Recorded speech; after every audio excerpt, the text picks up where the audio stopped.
And here's another perspective on that. If the media were to hype every single time someone got struck by lightning and died, and make it a huge news piece, wouldn't we think that lightning deaths were an epidemic when in reality they're very, very rare? And the same thing for shootings, right? Exactly. And it's exactly the same true for shootings. I mean, how many times do we not hear, which is you can't prove a negative because the media won't report it, where an instance where somebody with a carry permit or with a firearm saves somebody's life or deals positively with a situation because they're under attack. You don't hear that because it doesn't fit the paradigm of what the media wants to portray firearms as to be. The media would like to disarm America, and I'm telling you, a disarmed America is an America without the ability to defend itself from a government that seeks through tyranny to usurp all their Bill of Rights. So probably most viewers right now are not even aware of this, and I'm wondering if you are. There was a movie theater incident in which it was stopped by an individual with a concealed carry permit. That's correct. I believe it might have been an off-duty officer, but he had a concealed carry. That's correct. And he stopped the massacre before it happened.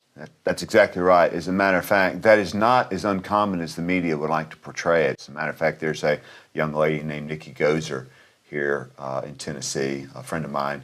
She was a concealed carry permit holder. She had her husband taken from her by a gunman at a restaurant where they were at. She was disallowed from taking her firearm into the restaurant, and she has testified on numerous occasions whereby she could have saved the life of her husband had she been able to carry her firearm because she was trained and she's an expert marksman.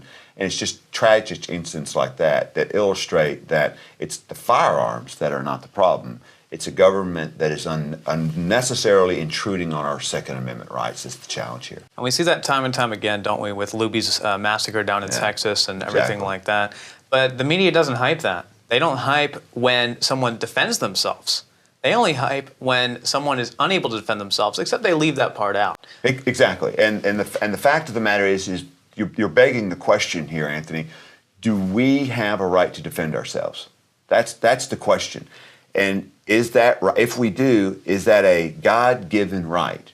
Because what I believe what we have in the Constitution and the Declaration of Independence are inspired documents. And these inspired documents, when they say we are endowed by our Creator with certain unalienable rights, what are one of those rights? Among these is the right to defend yourself.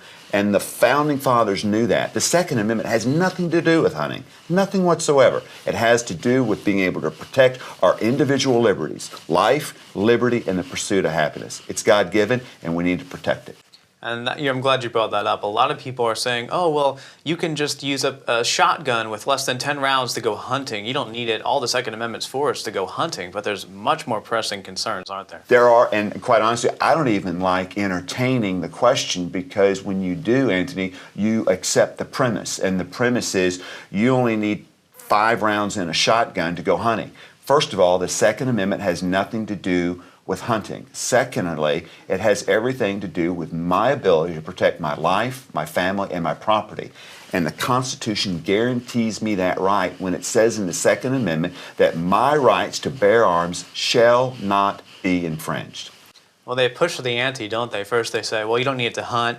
And then they say, oh, well, you don't need it to go shoot at the range. This is seen with a lot of political correctness on the whole entire spectrum, isn't it? They just push it. Unless you're Joe Biden and you can step outside your porch and shoot a couple of rounds of shotgun in the air like that's going to do anything. It just shows the illogical fantasy that the left is with regard to firearms.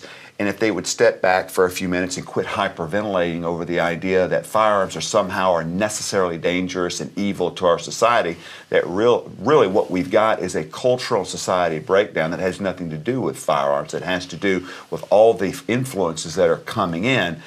And going back to Newtown, Connecticut, part of the impetus behind that or motivation behind that individual was, unfortunately, he spent tens of thousands of hours playing video games that had everything to do with the slaughter of people, and I believe he became desensitized. So it was less about firearms and more about the video gaming industry that, of course, is pretty much unregulated anyway. Well, it's a side effect of our culture, too, isn't it? A culture of death, as some have said, really just television, everything. It's all about death. It's all about killing. We're a culture of conflict. And as a matter of fact, if you ask media what sells in media, it's conflict. So if they can't find conflict, they promote conflict. But everything that we see coming across the media is about conflict. It's not conflict resolution, it's about conflict, because that's the state of our society and culture right now. Well, what do you think also, I saw on the BBC there was a psychologist and he had talked about making someone the anti-hero is the best thing you can do in order to influence future shootings. So just as we saw with Newtown, he was shown as this anti-hero. He was pumped up in the media, and it was a flurry of news about this kid. And other deranged individuals out there want to be like that. And when the media pinpoints it, laser pinpoints it like that, aren't they just encouraging similar things to happen? What they're doing is, and that's not that we're holding them responsible, but what they're doing is they're encouraging that a young boy, a young girl, who's impressionable, who's dealing with whatever mental illnesses they're having to deal with, there's a sense of hopelessness there. And they're saying, you know what, you can have 15 minutes in the sun, but you've got to do some dastardly act. And quite honestly, it has nothing to do with the Second Amendment.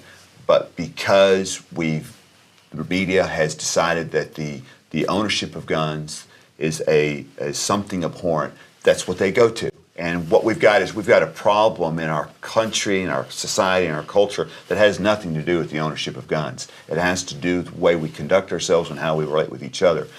The Second Amendment is being made the scapegoat. And I want to come back full circle because this is about the Second Amendment. This is about our Bill of Rights.